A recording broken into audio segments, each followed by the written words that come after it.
कप्तान ने एक बॉल से 13 खिलाड़ियों का आउट कर दिया। वो कौन से 13 खिलाड़ी जिन्होंने मुख्तलिफ लोगों को पिटीशनें देकर खड़ा किया था इलेक्शन मुलतवी कराने के लिए? मौलाना फजलुर रहमान के बयानात, गवर्नर KPK के बयानात, MKM के बयानात, उसके बाद परवेज खटक के बयानात, उसके बाद 17 से जायद दरखास्तें इलेक्शन कमीशन में दायर की गई। उसके बाद अब खबर आपको मैं जो देने जा रहा हूं, बड़ी खबर है, अहम तरीन खबर है। खबर यह है कि शेर अफजल मुरव्वत, जो इनके लिए तमाम सियासी जमातों के लिए दर्द सर बन चुका था, जिससे तमाम सियासी जमातें खौफजदा थी, सिर्फ इसलिए नहीं कि वो वकील है, इसलिए कि वो कप्तान का एक ऐसा खिलाड़ी है कि जिसने कप्तान के हुक्म पर जिस जगह जलसा किया, कॉर्नर मीटिंग जलसे में, जलसा अज़ीमुश्शान जलसे में, कारकुन सारी रुकावटें तोड़कर आ गए। और जब लाहौर हाई कोर्ट के वाइट से उसे गिरफ्तार कर लिया गया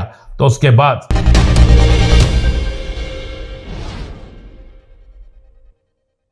बिस्मिल्लाहिर्रहमानिर्रहीम, अस्सलातु वस्सलामु अलैका या सय्यदी या रसूल अल्लाह, अस्सलातु वस्सलामु अलैका या सय्यदी या हबीब अल्लाह। तमाम सुनने वालों को मेरा सलाम। मैं हूं राना अजीम और आप देख रहे हैं राना अजीम ऑफिशियल यूट्यूब चैनल और फेसबुक पेज।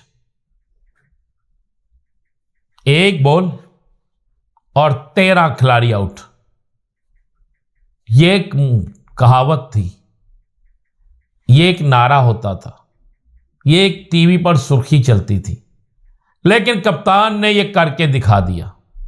कप्तान वो भी जेल में, कप्तान वो भी पाबंदे सरासल, कप्तान जिस पर सख्त तरीन पहरे, कप्तान जिस पर सख्ती की इंतहा। लेकिन क्या किया कप्तान ने? कप्तान ने एक बॉल से 13 खिलाड़ियों का आउट कर दिया। वो कौन से 13 खिलाड़ी जिन्होंने मुख्तलिफ लोगों को पिटीशनें देकर खड़ा किया था इलेक्शन मुलतवी कराने के लिए? मौलाना फजलुर रहमान के बयानात, गवर्नर KPK के बयानात, MKM के बयानात, उसके बाद परवेज खटक के बयानात, उसके बाद 17 से जायद दरखास्तें इलेक्शन कमीशन में दायर की गई। उसके बाद कई बड़ी 99% बड़ी सियासी जमातों की तरफ से इलेक्शन कैंपेन शुरू ना करना, आज के दिन तक अपने उम्मीदवारों को ऐलान ना करना, आज के दिन तक उम्मीदवारों को हल्कों में जलसे जुलूसों के लिए ना भेजना। प्लानिंग तो ये थी, जहन तो ये था कि इलेक्शन मुलतवी हो जाएंगे, इलेक्शन आगे चले जाएंगे, साल, 1.5 साल, 2 साल, 4 माह, 6 माह आगे चले जाएंगे। कप्तान ने पिटीशन करा के जो किया, मैंने आपको उससे पहले भी आपको कह दिया था, और वाकई कप्तान ने साबित कर दिया है कि उसने एक बॉल से 13 खिलाड़ी आउट कर दिए। एक बॉल से, यानी 13 सियासी जमातों को आउट कर दिया। अब खबर आपको मैं जो देने जा रहा हूं, बड़ी खबर है, अहम तरीन खबर है। खबर यह है कि शेर अफजल मुरव्वत, जो इनके लिए तमाम सियासी जमातों के लिए दर्द सर बन चुका था, जिससे तमाम सियासी जमातें खौफजदा थी, सिर्फ इसलिए नहीं कि वो वकील है, इसलिए कि वो कप्तान का एक ऐसा खिलाड़ी है कि जिसने कप्तान के हुक्म पर जिस जगह जलसा किया, कॉर्नर मीटिंग जलसे में, जलसा अज़ीमुश्शान जलसे में, कारकुन सारी रुकावटें तोड़कर आ गए। और जब लाहौर हाई कोर्ट के वाइट से उसे गिरफ्तार कर लिया गया तो उसके बाद उसे कोट लखपत जेल भेज दिया गया। वकला ने बड़ा एहतजाज किया, सारा कुछ हुआ, लेकिन अब मैं खबर जो देने जा रहा हूँ, खबर बड़ी, इस खबर के बाद मुझे पता है कई हलकों की तरफ से बड़ा शदीद रद्द-ए-अमल आ सकता है, लेकिन मैं खबर देने से बाज नहीं आऊँगा, क्योंकि खबर असल है। और ख़बर ये किसी और ने नहीं दी, ये खबर मुझे एक सियासी जमात के अहम तरीन शख्स ने दी है। जब मेरी आज उससे मुलाकात होती है, और मुलाकात भी कहीं और नहीं हुई, मुलाकात भी लाहौर प्रेस क्लब के बाहर होती है, तो मैं उससे पूछता हूँ कि सुनाओ भाई, इलेक्शन हो रहे हैं, सुप्रीम कोर्ट खुल गया, हाई कोर्ट में बेंच बन गया, सारा कुछ हो गया, क्या जा रहे हैं? तो वो कहता है जनाब, जब तक PTI के वो तमाम वकला जो इलेक्शन में हिस्सा ले रहे हैं वो गिरफ्तार नहीं होते, उस वक्त तक इलेक्शन की डेट अनाउंस होने के बावजूद भी हम इलेक्शन नहीं होने देंगे। मैं क्या, आप कौन होते हैं इलेक्शन रोकने वाले? उसने कहा देख लीजिएगा। मैंने कहा चले देख लें, लेकिन मुझे यकीन है मेरा सुप्रीम कोर्ट, मुझे यकीन है मेरे मुल्क के अहम इदारे इलेक्शन करवाएंगे।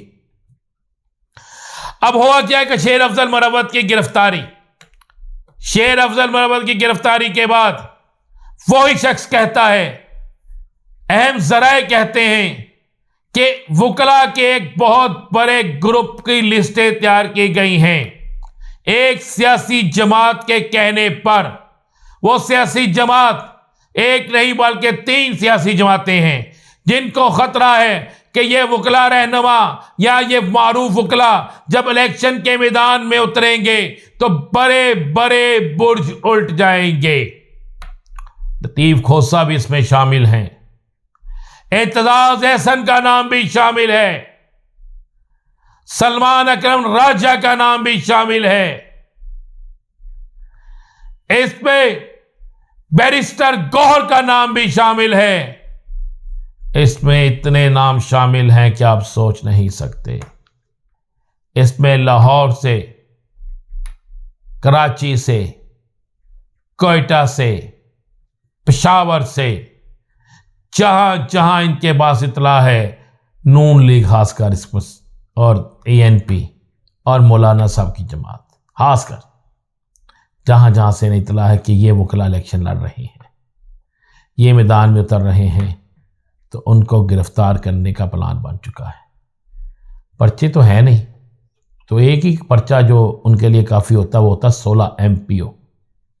4 नाम मैंने आपको गिना दिए हैं, 4 से कई गुना ज़्यादा नाम मेरे पास मौजूद हैं कि ये नाम ऐसे नाम हैं कि जिसकी बिना पर आप समझ सकते हैं कि शेर अफजल मुनव्वर का कोई कसूर नहीं था।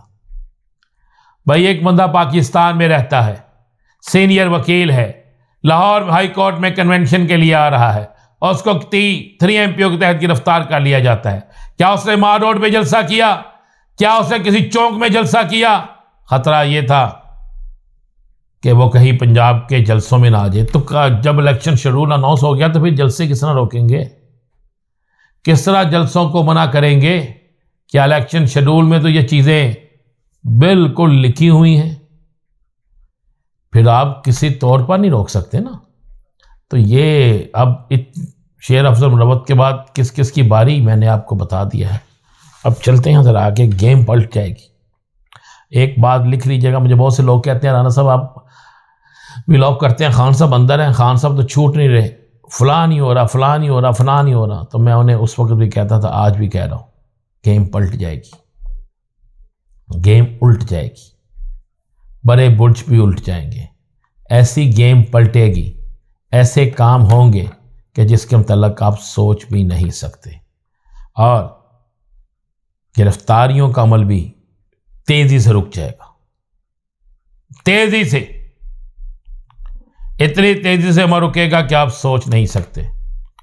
और कल से तो मैंने वैसे भी अपने व्लॉग्स में आपको पाकिस्तान के हलकों के मतलब बताना है रोजाना, किस हलके में कौन जीतेगा, फिर वो उसको अपने पास रिकॉर्ड में रखिएगा, आपके पास रिकॉर्ड में रहेगा। मैदान सज गया है, पहलवान मैदान में उतरने के लिए तैयार हैं। इलेक्शन शेड्यूल लेट हुआ तो फिर भी मर गए, इलेक्शन शेड्यूल ना लेट हुआ तो फिर भी मर गए। दोनों सूरतों में कप्तान की मुखालिफ सियासी जमातें टाटा बाय बाय होने वाली हैं। मजीद क्या होगा बताएंगे आपको, मगर अगले व्लॉग में। इजाजत दीजिए, अल्लाह हाफिज।